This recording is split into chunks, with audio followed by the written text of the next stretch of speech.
Hello hi welcome to amusing stuff. చాలా రోజులైంది. నేను మీ Kishore Reddy Ramana, triple R publication science and technology and remaining books యొక్క ఆధారం అనమాట.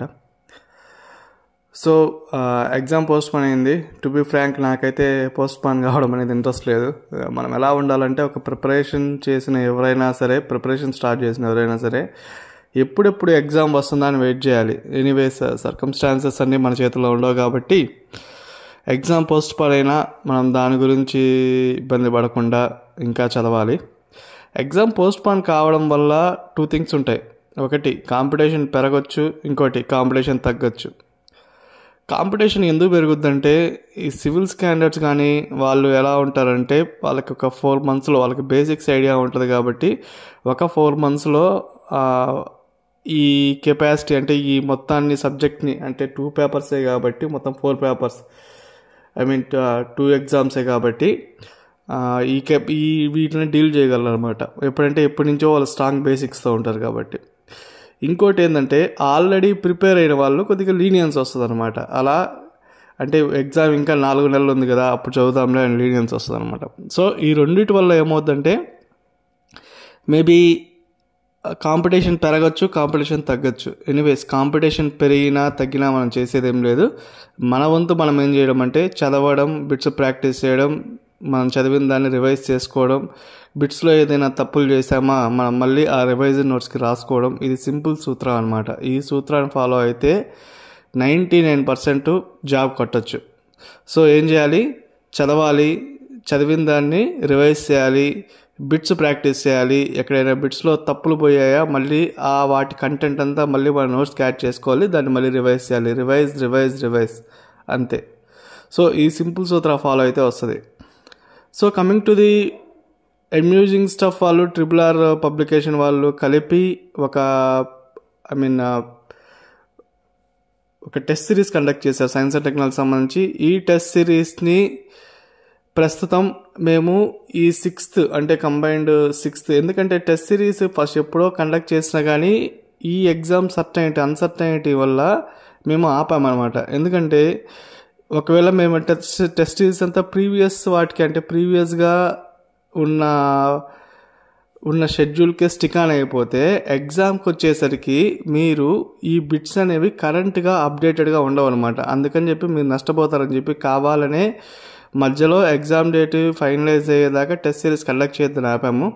మళ్ళీ టెస్ట్ సిరీస్ స్టార్ట్ చేసాము. ఎగ్జామ్ February 23rd మళ్ళీ పోస్ట్పోన్ అవుతుంది కాబట్టి దానికి తగ్గట్టుగా ఈ టెస్ట్ సిరీస్కి సంబంధించిన మళ్ళీ షెడ్యూల్ అనేది రిలీజ్ అవుతుంది అనమాట. సో జనవరిలో మేము చెప్పిన 4 గ్రాండ్ టెస్ట్లు ఉంటాయి.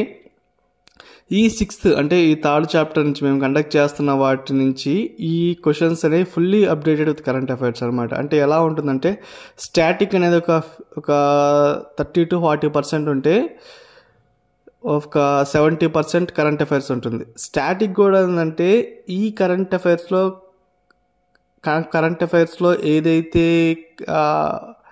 ఏదైతే న్యూస్ వచ్చిందో దానికి సంబంధించిన స్టాటిక్ వచ్చింది. సపోజ్ ఎగ్జాంపుల్, నెక్స్ట్ అంటే ఇప్పుడు జరగబోయే కాప్ కానీ, ఈ COP 29 కానీ, COP 29 అజర్బైజాన్లో జరుగుతుంది, బాకులో జరుగుతుంది అనమాట. సో దీని గురించి అప్డేటెడ్గా, దీంట్లో డిస్కస్ చేసే ఐటమ్స్ కానీ అట్లాంటివి, అంటే ఇక్కడ జరిగే ఐటమ్స్కి ప్రీవియస్గా ఏమైనా లింక్ ఉంటే, సపోజ్ గ్రీన్ ఫండ్ కానీ, కార్బన్ క్రెడిట్ మెకానిజం కానీ, ఇలాంటివన్నీ లింక్స్ ఉంటాయి కదా. సో ఇలాంటి లింక్స్ అన్నీ బిట్స్ రూపంలో ఇస్తామన్నమాట.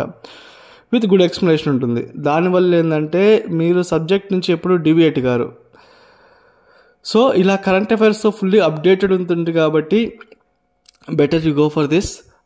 మార్కెట్లో దొరికే మిగిలిన వాటికంటే, అంటే మిగిలిన స్టఫ్ కంటే నేను క్వాలిటీ ఇవ్వగలను అని ప్రామిస్ చేయగలను, దట్ ఈస్ ఫర్ షూర్. ఎందుకంటే ఎంతో డెడికేటెడ్గా బిట్స్ అనేది రీసెర్చ్ చేసి డిజైన్ చేసినవి ఇవన్నీ బిట్స్ అన్నీ.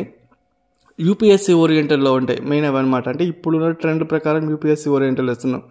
యూపీఎస్సీ ఓరియంటెడ్లో ఏపీఎస్సీ వాళ్ళు ఇవ్వడానికి కూడా కారణం ఉంది. ఎందుకంటే ఎప్పుడైనా చూడండి, ఈ కోర్టు కేసులు అవన్నీ ఎప్పుడు పడతాయంటే, ఎప్పుడైతే బిట్ ఈజీగా ఉంటుందో, బిట్ అనేది డైరెక్ట్గా వాడు ఏమీ లేకుండా, అంటే ఏమీ ఐడియా లేకుండా జస్ట్ పోయి ఏదైనా ఒక బుక్లోంచి సోర్స్ నుంచి కాపీ పేస్ట్ చేస్తాడో అప్పుడు కోర్టు కేసులు పడతాయి. ఎందుకంటే ఆ బిట్ యొక్క అథెంటిసిటీ ఉండదు.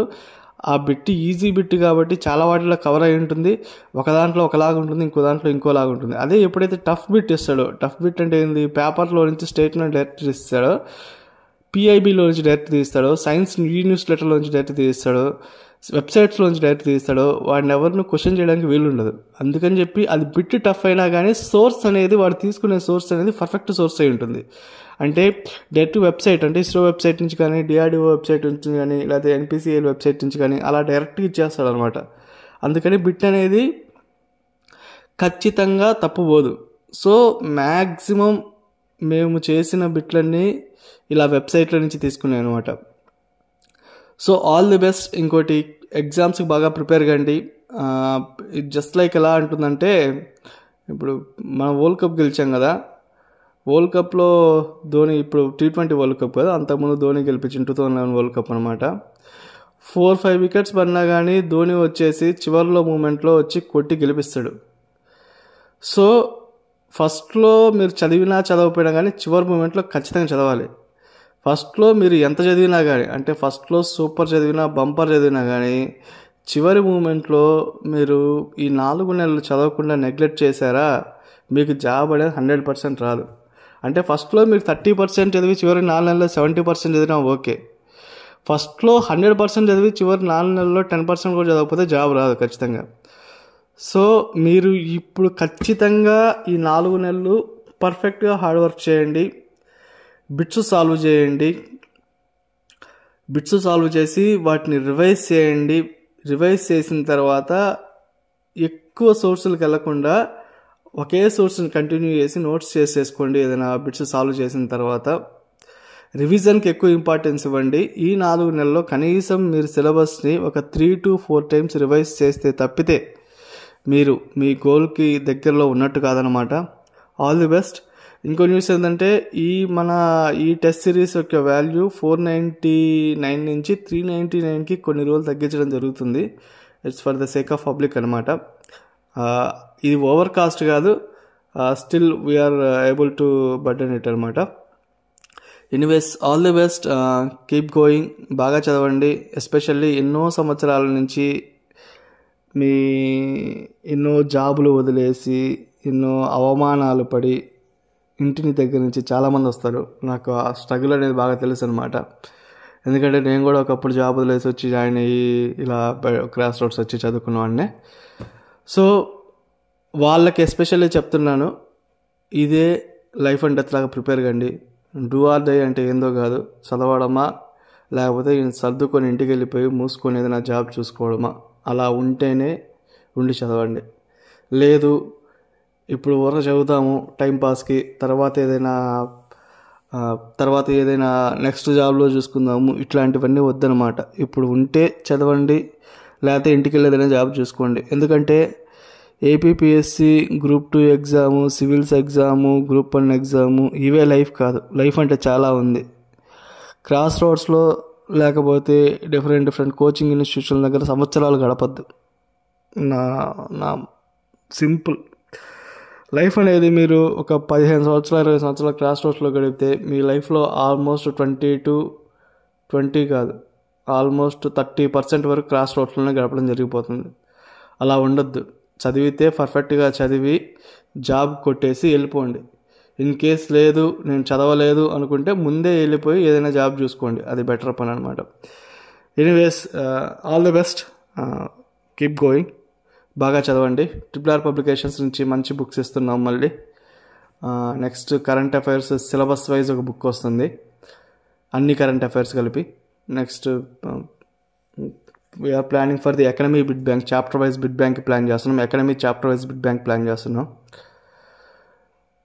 Next current polity and current economy మీద ఒక బుక్ వస్తుంది. నెక్స్ట్ మేబీ టెస్ట్ సిరీస్లు కూడా ప్లాన్ చేస్తాము. Not sure of it. Chapter practice, టెస్ట్లు ప్రాక్టీస్ చేద్దాం అనుకుంటున్నాము, బట్ ఇప్పుడు దాకా డిసైడ్ కాలేదు. All the best. ఈ ఎగ్జామ్ అయిపోయేంత వరకు విత్ బుక్స్ కానీ ఓరియంటేషన్లో కానీ ఎవరైనా డౌట్లు ఉంటే నా టెలిగ్రామ్కి పింగ్ చేయండి. 99% అది లేట్ నైట్ 12 అయినా 1 అయినా నేనైతే ఆన్సర్ ఇస్తుంటాను టెలిగ్రామ్లో. మా RRR పబ్లికేషన్ గ్రూప్లో ఉన్న వాళ్ళకి ఐడియా ఉంటుందేమో. మ్యాక్సిమం నేను ఎవరికి ఇండివిజువల్గా పింగ్ చేసిన వాళ్ళకి రిప్లై ఇస్తుంటాను. All the best guys once again. So మనం ఏం చేయాలి, పర్ఫెక్ట్గా చదవాలి, జాబ్ కొట్టాలి, వెళ్ళిపోవాలి, అంతే, ఇంకేం ఉండొద్దు. Right, thank you, bye, all the best.